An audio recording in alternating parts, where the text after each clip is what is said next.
Amém. O título da nossa meditação vai ser sobre o nascimento virginal de Jesus. Nós podemos dizer que isso está confirmado cientificamente. Os trabalhos do anestesista e arqueólogo amador Ron White nos Estados Unidos, na década de 70. Nós vamos falar sobre esse irmão, um homem usado por Deus. Nós vamos falar sobre as descobertas mediante revelação que ele fez em questão de um ano. Antes, nós queríamos ler, eu sei que este versículo já se tornou um lugar comum no meio cristão evangélico, mas nós queremos citá-lo porque é a palavra de Deus, não é? E nós temos muitas evidências de que nós estamos na rota certa para entender que se cumpre na vida do irmão Ron White isto que o profeta Amós narra no seu capítulo 3, no versículo 7, ele fala assim: certamente o Senhor Deus não fará coisa alguma sem primeiro revelar o seu segredo aos seus servos, os profetas. É a palavra de Deus. Então, nós vamos estudar um pouco sobre a vida do Ron White e as descobertas que ele fez. E dentre as descobertas que o Ron White fez, sendo um arqueólogo amador, isso não o desmerece. Há alguns astrônomos amadores, como Levi Shoemaker, que ele que previu o impacto de um cometa com Júpiter há alguns anos passados. Então, esse aspecto dele ser amador não o desmerece. Pelo contrário, ele foi bastante, como arqueólogo, envolvido pelo Espírito de Deus. Ele era um homem extremamente cristão, não é? Crente mesmo, e tinha intimidade com Deus. Em cerca de um ano, ele fez 4 grandes descobertas científicas. A primeira descoberta, depois dele ter sido induzido vendo o programa da Discovery em 1969, ele viajou para o Monte Ararat. Ele esteve lá entrevistando pessoas e vendo o local no Monte Ararat, e ele descobre, ele faz escavações e encontra pregos, ele encontra madeira compacta, resina, uma espécie de piche, né? Betume. E ele encontra vários objetos e está descoberta e foi descoberta, embora já alguns tivessem no passado, já tivessem visto algumas evidências nesse Monte Ararat, que hoje é a Turquia. Ele encontrou, então, ele fez pesquisas mais aprofundadas e encontrou objetos que estão hoje no Museu de Wyatt. Ele veio a falecer em 1997, de câncer. E o Ron White, então, em 77, ele vai para a Turquia, para o Monte Ararat, e faz essas descobertas. Ele volta para os Estados Unidos. No ano seguinte, nesse ano, nesse espaço de um ano, ele fez 4 grandes descobertas arqueológicas que vêm confirmando a palavra de Deus. Então, essa primeira e todas essas descobertas estão relacionadas com o juízo de Deus e salvação de Deus.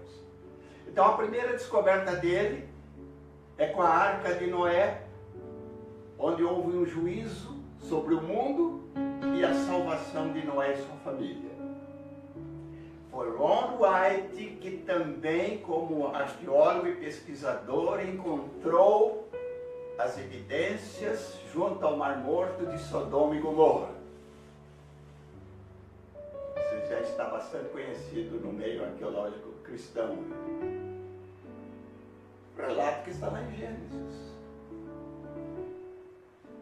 Sodoma e Gomorra, juízo de Deus e salvação para Ló e suas filhas. Sua esposa não quis.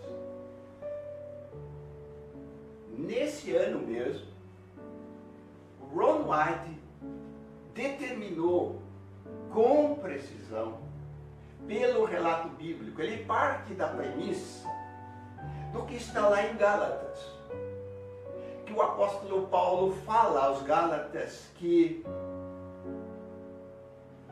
o Monte Sinai está na Arábia. O Monte Sinai está na Arábia. Enquanto, depois da mãe de Constantino e daqueles conventos que Santa Catarina no lado egípcio, eles achavam que o Monte Sinai fosse ali no Egito, mas Ron White vai descobrir que Midian, que hoje é a Arábia Saudita, que é a Arábia, o Monte Sinai, ou Monte Horeb, está ali na Arábia Saudita, em Midian. Supunha-se que a travessia do mar fosse lá em cima, no Mar de Sargassos, e que o povo já teria desaparecido, que o povo teria atravessado o mar lá em cima. E Ron White, a partir do relato de Gálatas e dessas pesquisas, ele encontrou, isso daí os que falam inglês podem, em português também há algum site que já fala isso daí.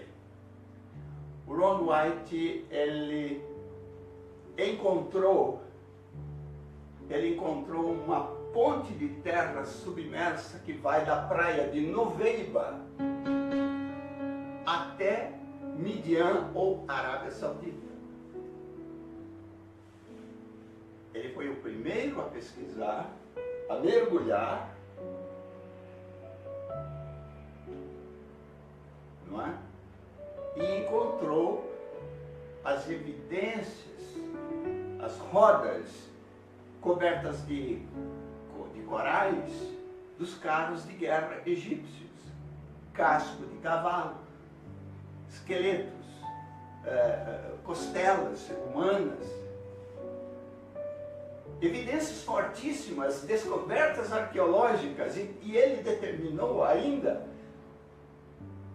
que da praia de Nuveiba, que tem um tamanho que poderia suficientemente conter de 2 a 3 milhões de pessoas, essa praia de Nuveiba será mostrado um slide aí com projeção, ela fica no fim de um desfiladeiro. Por isso que o relato de Êxodo fala: montanha aqui, o exército egípcio ali, e a praia de Nuveiba, e agora?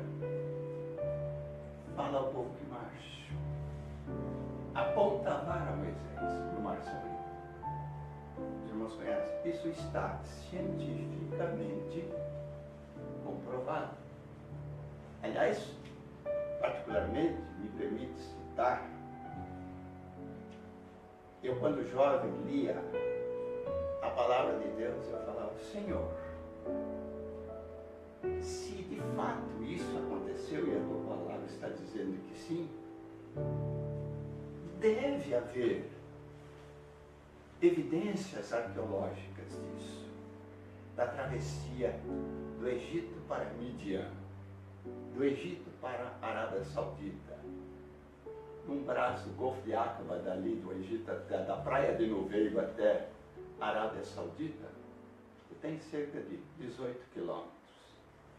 E com uma condição bastante especial.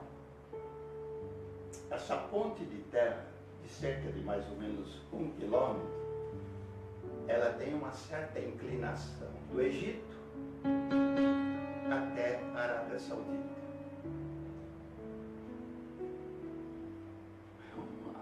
Deus facilitando a caminhada do povo.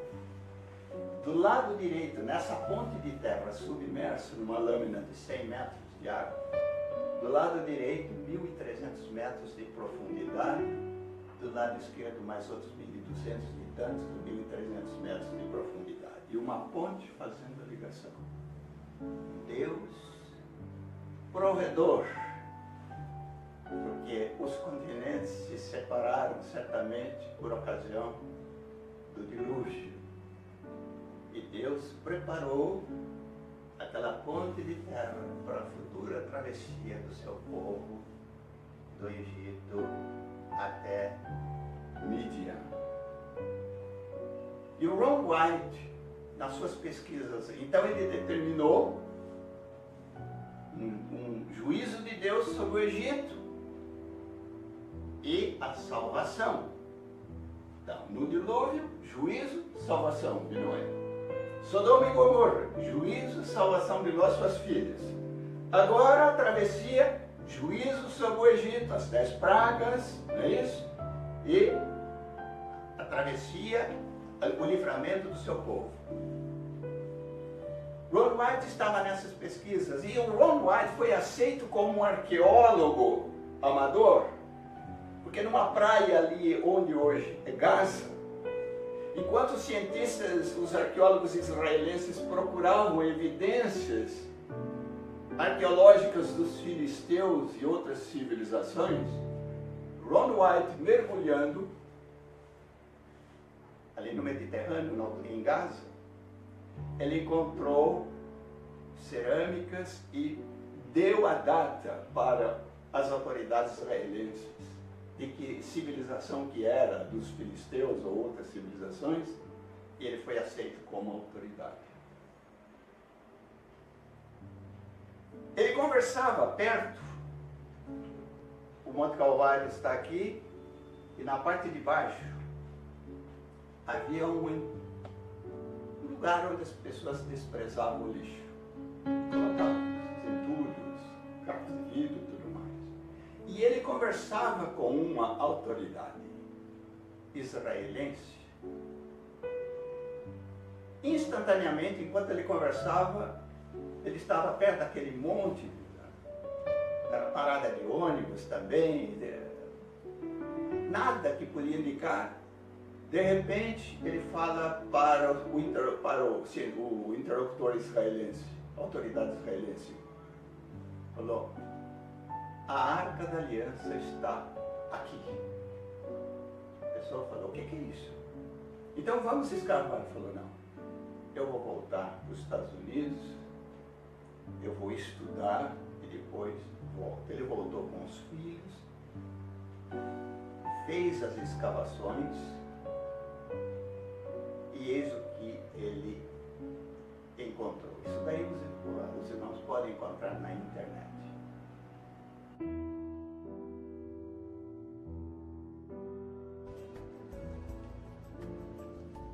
Daqui vamos em direção ao nordeste, uma distância curta, um local identificado como a Gruta de Jeremias. E é lá neste local que podemos ver o lugar da caveira, que foi descoberto em finais do século XIX. Estamos caminhando apenas um curto trajeto em direção norte na estrada de Nablus.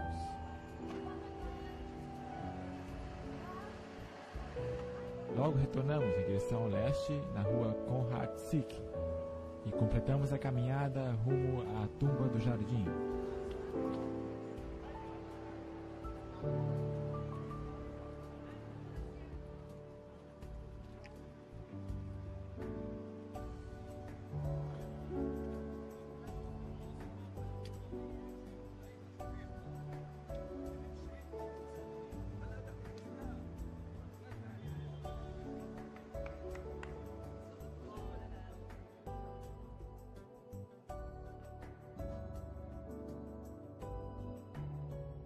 Virando ele as costas à sua cruz, saiu para o lugar chamado Caveira, que em hebraico se chama Gólgota, onde o crucificaram.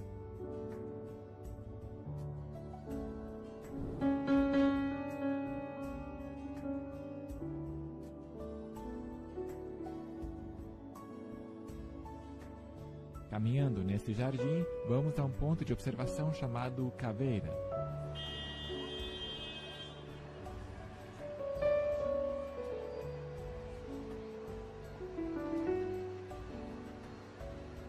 Nós podemos ver as duas órbitas oculares e o nariz. Veja, os dois olhos e o nariz.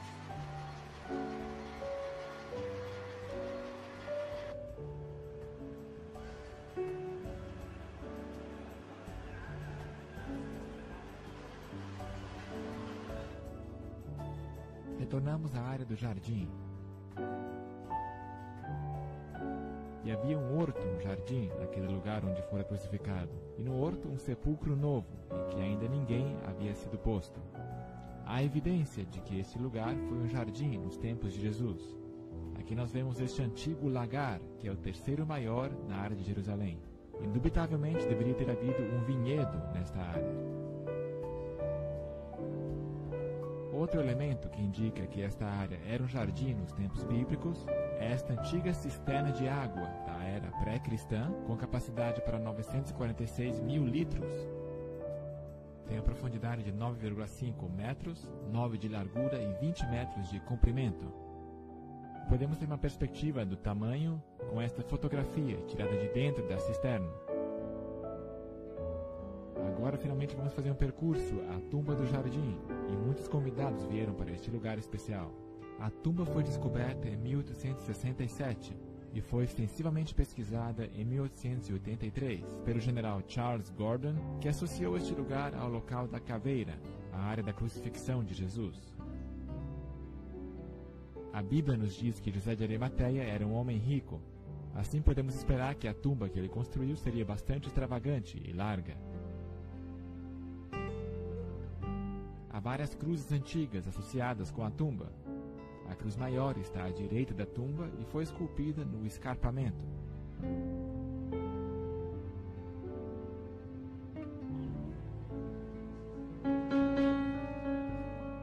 À esquerda da entrada da tumba há uma cruz de âncora simples. Outra característica interessante é esta depressão, que teria sido esculpida da base da rocha pelos antigos cristãos, para se assentarem à borda da pedra e praticarem um serviço de humilhação, ou seja, o lava-pés. Uma grande pedra teria sido rolada neste sulco e teria lacrado a entrada da tumba de Jesus. Nós vamos detalhar um pouco o que teria acontecido no momento em que Jesus está nas suas horas finais de pendurado na cruz.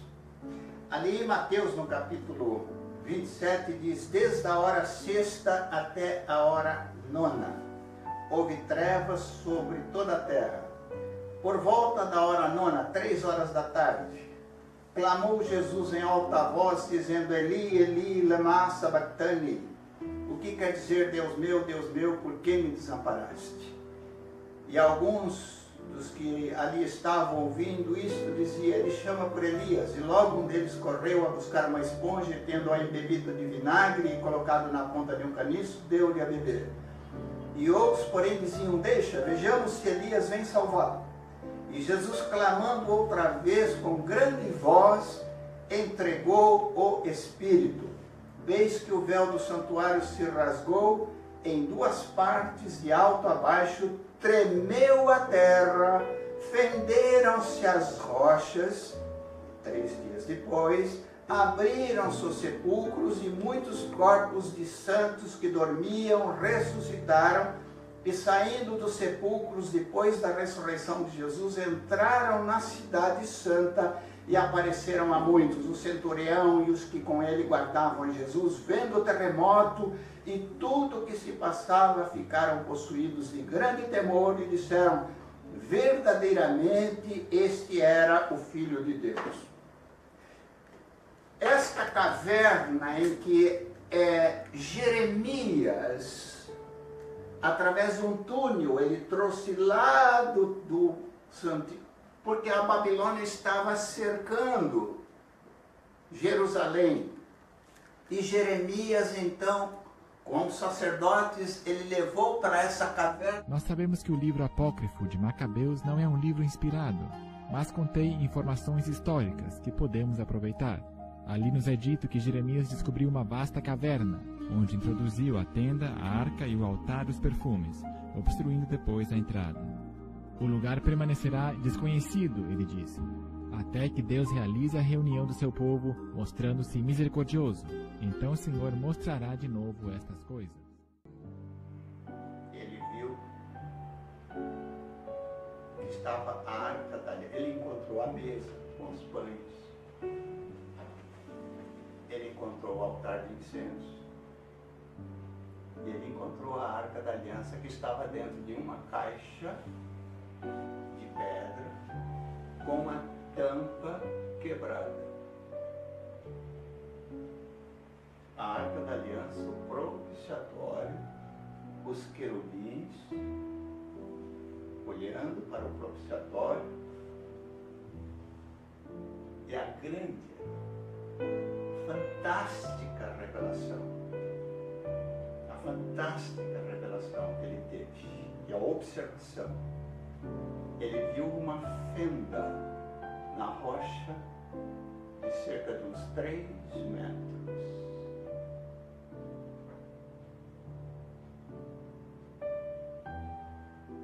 E ao chegar nessa arca, ele estava, na escavação, ele estava num lugar muito apertado. Ele encontra no propiciatório a substância escura. Ele não tinha nada a não ser, naquele tempo, os filmes, o estojo de filme, de fotografia. E ele tinha uma tampinha, aquele dispositivo na tampinha da latinha de Coca-Cola que serviu de colher para ele. Ele raspou aquela substância escura e colocou nesse recipiente do filme. E ele levou para um centro de hematologia de Israel. Isso está relatado, está no museu do Ron White Museum. Os irmãos podem entrar lá. Quando Cristo morreu, a terra tremeu e as rochas foram fendidas. Uma fenda rasgou completamente a face da escarpa, atravessou o lado esquerdo do buraco da cruz e a rocha se abriu.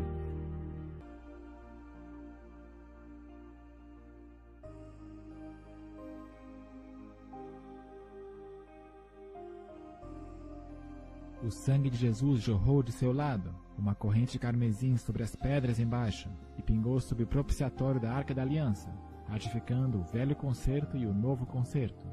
O Novo Testamento menciona sangue escondido na terra. Este é aquele que veio por água e sangue, isto é, Jesus Cristo, não só por água, mas por água e por sangue. E 3 são os que testificam na terra, o Espírito, e a água e o sangue, e estes 3 concordam num.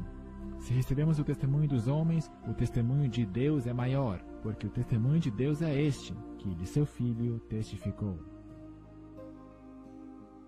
Por que nós nos convencemos de que o Ron White falava da parte de Deus? Porque em todas as palestras, ele era um homem que citava a palavra de Deus com propriedade. A preocupação dele era em mencionar a obra redentora da cruz do Calvário. Muito bom. Aliás, as 4 descobertas que Deus deu para ele, as revelações, tanto da Arca de Noé, como de Sodoma e Gomorra, como a da travessia do mar, tudo isso é fruto de revelação. E agora da Arca da Aliança. E essa descoberta é ela que traz a confiabilidade, primeiro pelo testemunho dele. Um homem que se emociona e prega a salvação em Cristo. Então, o Ron White, eu vi vários vídeos dele, quando ele falava da obra redentora da cruz, ele se emocionava. Muito bom.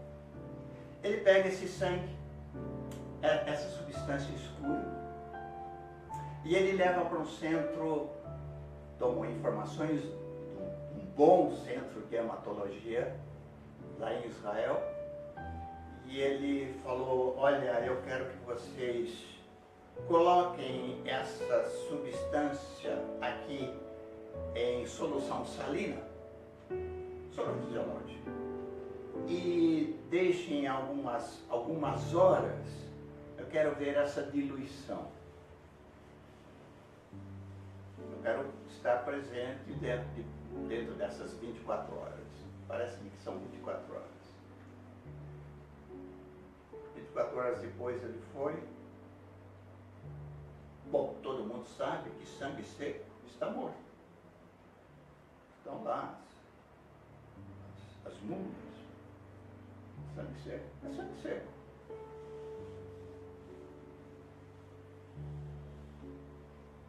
Nessa diluição em solução salina,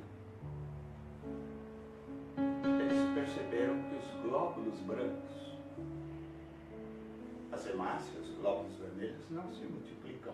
Há órgãos chamados hematopoéticos que formam sangue. Os glóbulos vermelhos se multiplicam. Ele falou, eu gostaria que vocês colocassem esses glóbulos brancos no meio nutritivo. E daqui a 72 horas, lembrando que o Ron White era anestesista, da área, portanto, não era um leigo. E daqui a 72 horas, eu quero estar presente quando vocês forem fazer a microscopia eletrônica. Ok. 72 horas depois, Ron White estava com os técnicos e os técnicos cientistas ali. E quando eles colocaram isso em microscopia, um cientista olhou para o outro e falou em hebraico, coisa que o Ron White não falava hebraico.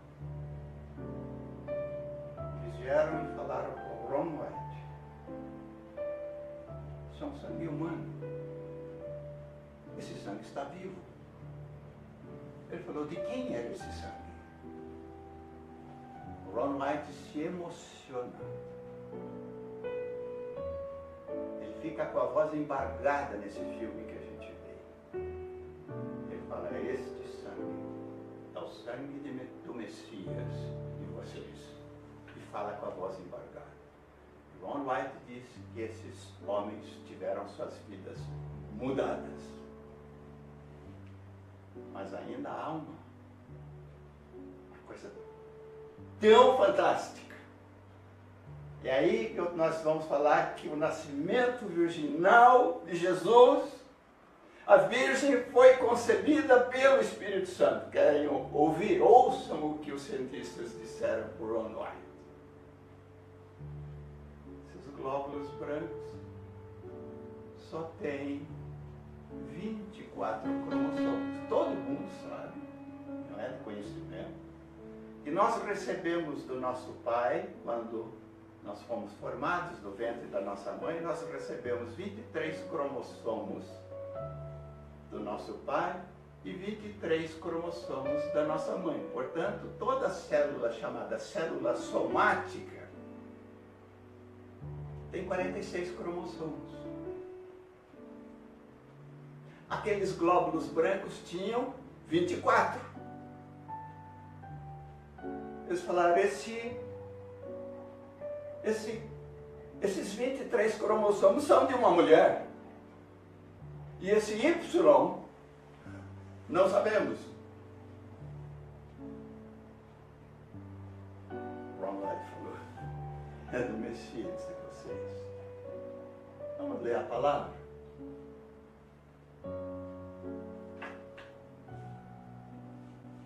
Em Gênesis, no capítulo 3,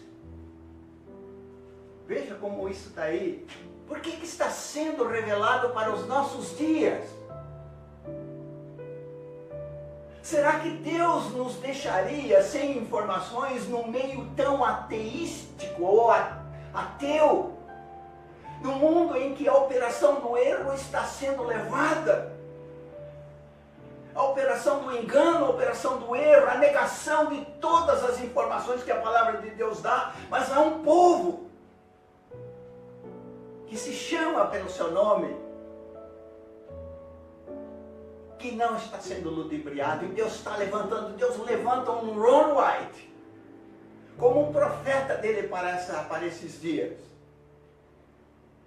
e com evidências científicas fortíssimas do dilúvio, da arca de Noé, de Sodoma e Gomorra, dos juízos sobre Sodoma e Gomorra, da travessia. Ele encontrou, Ron White encontrou lá em 70, na década de 70, ele encontrou uma coluna do lado de Nuveiba, no Egito, e uma coluna erigida com caracteres em hebraico antigo, em Midian. E isso, o livro de Reis mostra que foi Salomão que fez isso daí como memória para a travessia, como memória da travessia do povo pelo mar a pé enxuto. Então, vamos para Gênesis capítulo 3.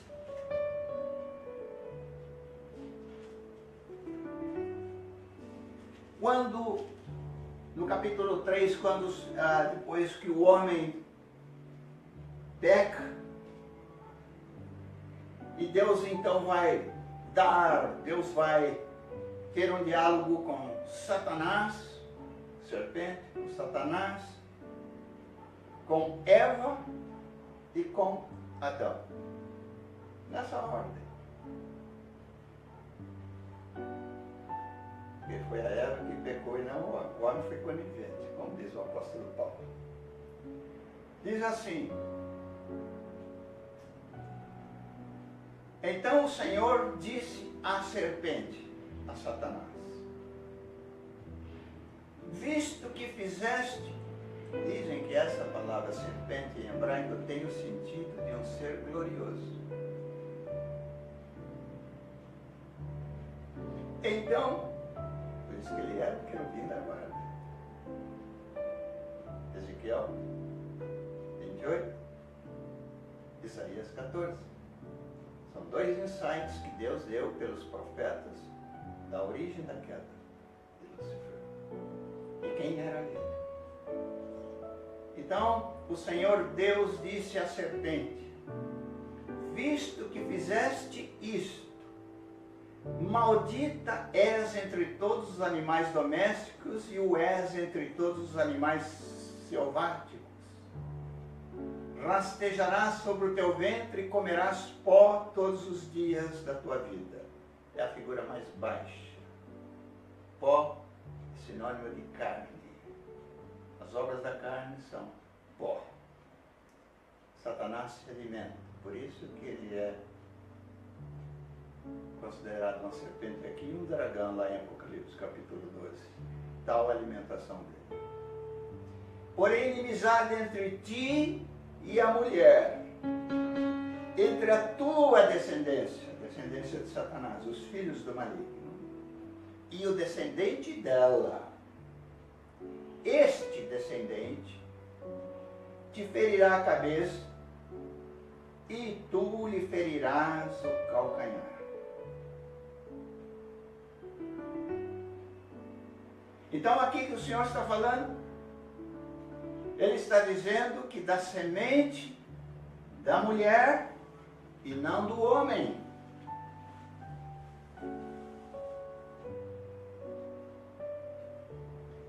Então a virgem, quando recebe a anunciação,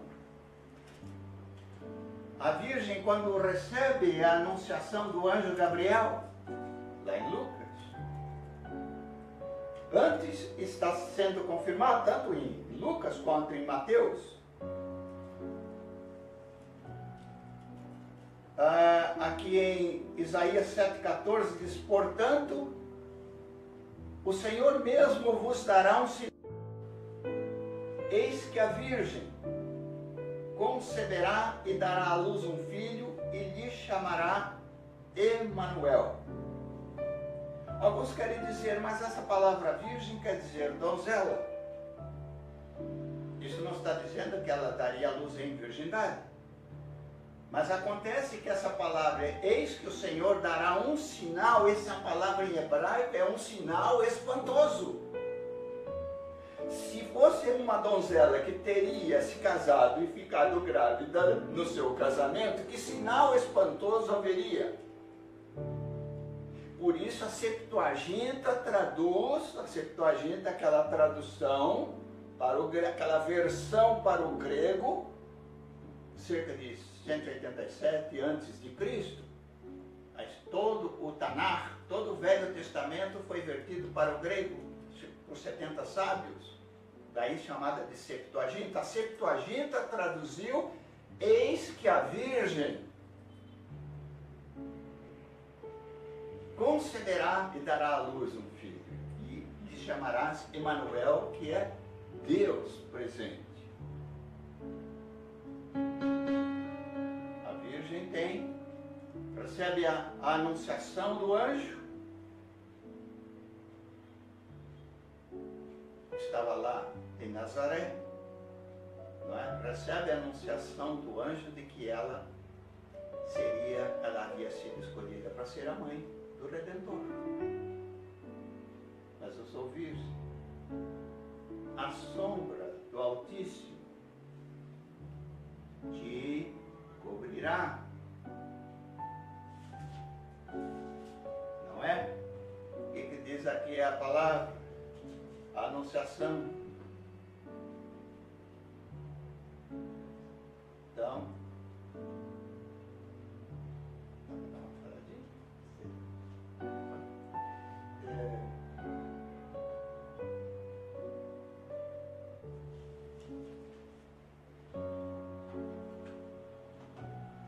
isso é Lucas capítulo 1, a partir do versículo 26. Então, no 6º mês, foi o anjo Gabriel enviado da parte de Deus para uma cidade da Galileia chamada Nazaré, a uma virgem desposada com um certo homem da casa de Davi, cujo nome era José. A virgem chamava-se Maria. E entrando o anjo aonde ela estava, disse: alegra-te, muito favorecida. Alegra-te, muito favorecida. O Senhor é contigo. Ela, porém, ao ouvir esta palavra, perturbou-se muito e pôs-se a pensar no que significaria esta saudação. Mas o anjo lhe disse: Maria, não temas, porque achaste graça diante de Deus. Eis que conceberás e dará à luz a um filho, a quem chamarás pelo nome de Jesus. Yeshua, ou Yehoshua, que é Yahvé salva. Este será grande e será chamado Filho do Altíssimo. Deus, o Senhor, lhe dará o trono de Davi, seu pai. Ele reinará para sempre sobre a casa de Jacó, e o seu reinado não terá fim. Então Maria disse ao anjo: como será isto? Pois não tenho relação com homem algum. Respondeu-lhe o anjo: descerá sobre ti o Espírito Santo, e o poder do Altíssimo te envolverá com a sua sombra, e por isso também o ente santo que há de nascer será chamado Filho de Deus. Nós formos para, veja como Maria estava desposada, estava noiva de José. Então, aqui nós vemos a anunciação também, não é? Mateus capítulo 1, versículo 18 diz: ora, o nascimento de Jesus Cristo foi assim. Estando Maria, sua mãe, desposada com José, noiva, não se conheciam, intimamente, sem que tivessem antes coabitado.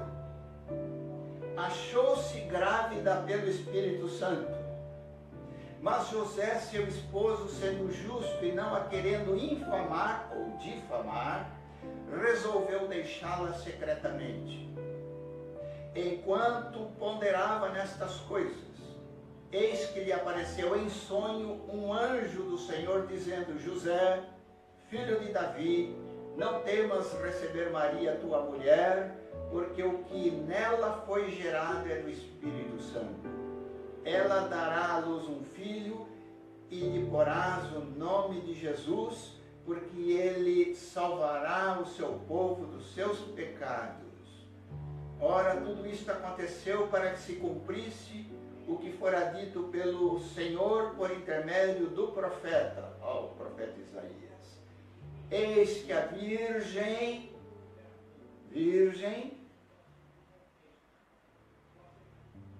conceberá e dará à luz um filho, e ele será chamado pelo nome de Immanuel, que quer dizer Deus conosco.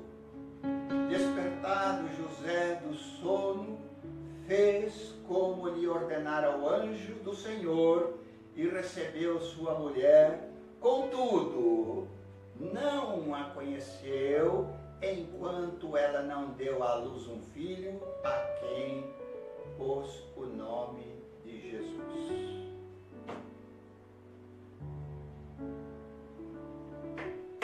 Ron White, em revelação da parte de Deus e com um cabedal científico de arqueologia, estudioso, era o seu hobby. Aliás, um hobby que ele se dedicou à arqueologia exatamente quando ele começa, antes dele fazer essa empreitada das 4 descobertas em revelação, decorrentes de uma revelação pelo Espírito de Deus. O dilúvio, Sodoma e Gomorra, a passagem pelo Golfo de Acaba, que na época se chamava também Mar Vermelho, e a Arca da Aliança, e alguns mistérios envolvidos. A pergunta que se faz, bom, então, está confirmado, o sangue encontrado tinha 24 cromossomos, 23 do lado de Maria e um cromossomo Y da parte de Deus. Por isso que ele tinha 24 cromossomos. E isso foi confirmado cientificamente. Por que eles não removeram? Houve alguns fatos que hoje são negados pelas autoridades israelenses, porque quando Ron White descobre, aquela área ainda podia estar sendo disputada pelos palestinos e iria criar uma celeuma enorme politicamente. Mas nós já estamos vendo o quadro profético delineado ou se delineando para a revelação de ontem. As autoridades israelenses estão negando. Há um silêncio total. Alguns eventos misteriosos aconteceram quando as autoridades tentaram mandar 6 homens, 6 soldados, vestidos com indumentária de sacerdotes, para trazer a arca para a superfície. E Ron White, há testemunhas. Uma pessoa que esteve com Ron White, no Ron White tem a foto com ele, eles vieram a negar depois. 6 homens morreram lá dentro. Os irmãos conhecem a história de Uzá tentando segurar a arca. Mas esse objeto, a arca, se fala, a arca é sombra. O livro de Hebreus fala que todo o tabernáculo era a sombra das coisas vindouras. Acontece que para Israel, é o que nós vamos ver no próximo bloco, que nós vamos falar sobre a construção do terceiro templo que está por aí, esses acontecimentos de Israel. Aliás, essa semana nós temos um acontecimento muitíssimo importante do ponto de vista profético e escatológico, que nós vamos falar no próximo bloco.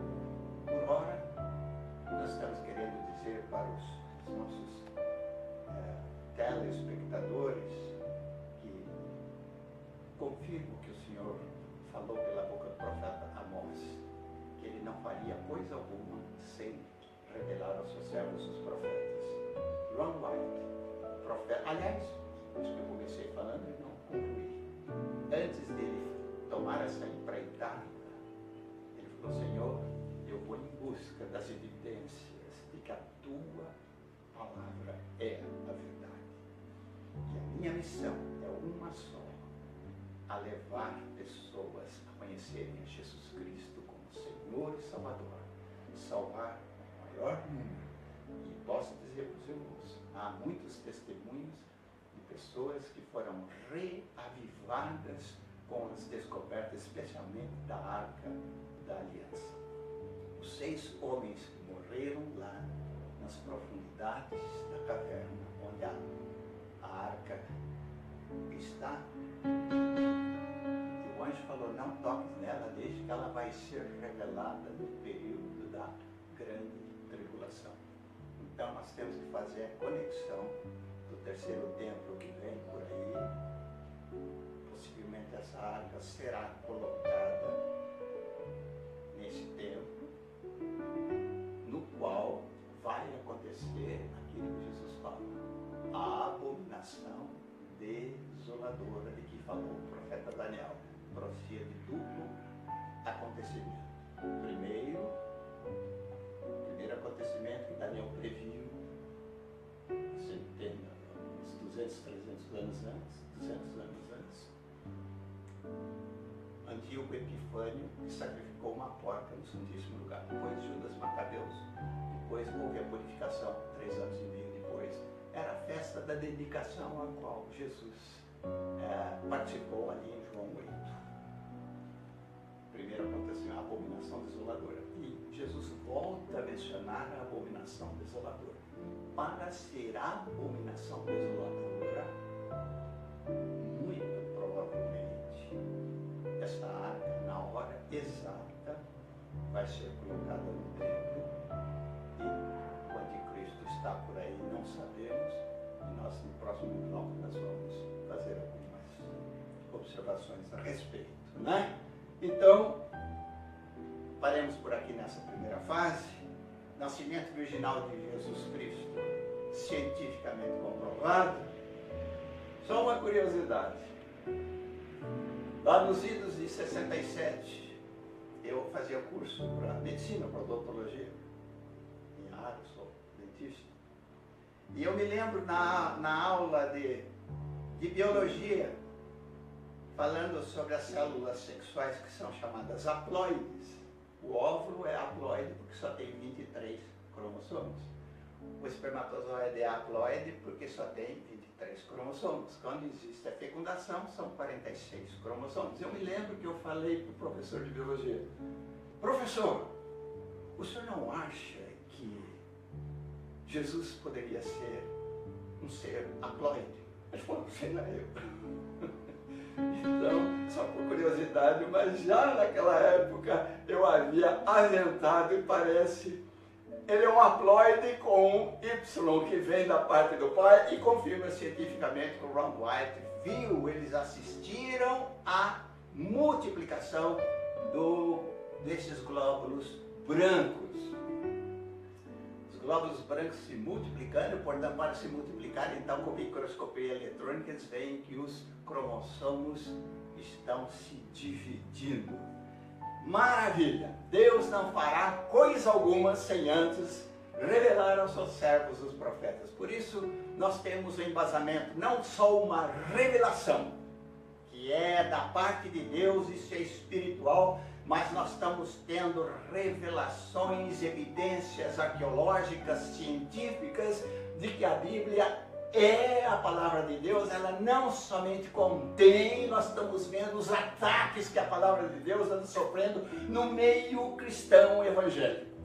Relativizando, chamando os 11 primeiros capítulos do livro de Gênesis de arcabouço literário, de fantasia, estão chamando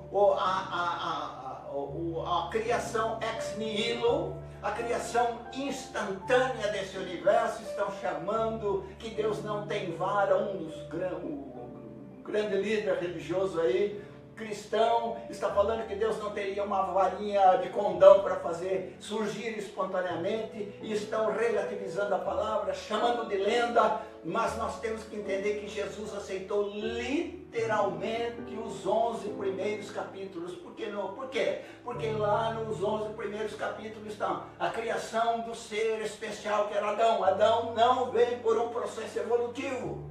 Não existe esse ser genérico. Adão foi um ser específico que foi criado por Deus. Ele lá no Jardim do Éden, a dimensão celeste se abria, ele falava com Deus face a face, por isso ele refletia a glória de Deus. Ele não se guiou por isso. Não, esse ser é genérico.